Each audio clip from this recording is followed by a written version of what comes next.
November 14వ తారీఖు ఉదయాన్నే తెల్లవారుజామున నర్మదా నదికి వెళ్ళి నదిలో స్నానం చేసి దీపాలు వెలిగించి మరలా నర్మదా నదిలో దీపాలు వదిలి, కార్తీక మాసం కదా, నర్మదా నదిలో దీపాలు వదిలేసి అక్కడి నుంచి బయలుదేరి రూమ్కి వచ్చి లగేజ్లన్నీ పెట్టుకొని తర్వాత మరలా అక్కడి నుంచి సుమారు 6:05కి బయలుదేరాను మాందాత పర్వత పరిక్రమ స్టార్ట్ చేయడానికి. ఈలోపు నాతో వచ్చిన వాళ్ళందరూ వెళ్ళిపోయారు.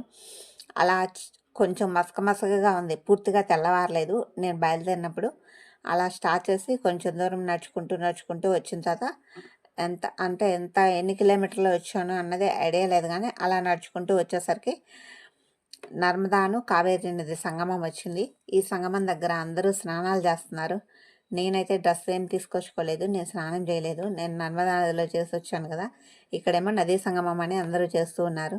నేను దీపాలు పెట్టేసి కొంచెం తీర్థంలాగా ఆ నీళ్ళు స్వీకరించి మళ్ళీ అక్కడి నుంచి బయలుదేరాను. కానీ ఆ దారి అంతా కూడా కొంచెం లోపలికి రావాలి. ఇది ఈ నర్మదా నది సంగమం దగ్గరికి రావడానికి దారి అంతా ఇసుక, రాళ్ళు, రోడ్డు అంతా కొట్టుకుపోయి కంకర పైకి తేలుతూ ఉంది. తర్వాత అక్కడ రుణవిమోచన ఆలయం ఉంది. ఆ ఆలయంలో స్వామివారిని దర్శించుకొని ఆ ఆలయాన్ని చూసేసి మళ్ళీ అక్కడి నుంచి బయలుదేరాను. కానీ ఇక్కడికి వచ్చేంత వరకు కూడా నర్మదా కావేరీ నది సంగమంకి వచ్చేంత వరకు కూడా రద్దీ అంటే అసలు భక్తులు ఎవరూ లేరు. ఎక్కడన్నా ఒక్కళ్ళు ఇద్దరు కనిపించారు నాకు, అంతే. అప్పటి వరకు ఖాళీగా ఉంది. తర్వాత ఇక అక్కడక్కడ కనిపిస్తూ ఉన్నారు. ఈ సంగమం దాటిన తర్వాత నుంచి అక్కడక్కడ భక్తులు కనిపిస్తూ ఉన్నారు. మధ్య మధ్యలో ఆలయాలు వస్తూ ఉన్నాయి. ప్రతి ఆలయము మ్యాక్సిమం ప్రతి ఆలయము చూసుకుంటూనే వచ్చాను నేను.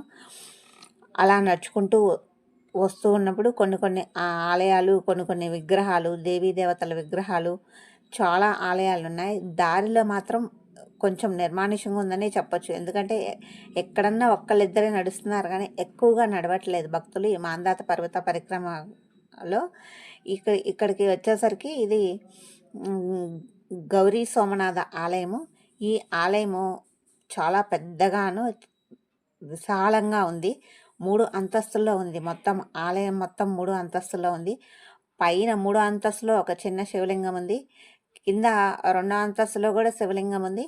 మరలా కింద గ్రౌండ్ ఫ్లోర్లో పెద్ద నల్లరాతి శివలింగం వెనకాల అమ్మవారు ఉన్నారు. అది మామూలుగా అయితే ముందు శివలింగమే అనుకుంటారు. మెట్లు కూడా ఎలా ఉన్నాయి అంటే క్రాస్గా ఉన్నాయి మెట్లు. చార్మినార్కి ఎట్లా ఉంటే అట్లా ఉన్నాయి.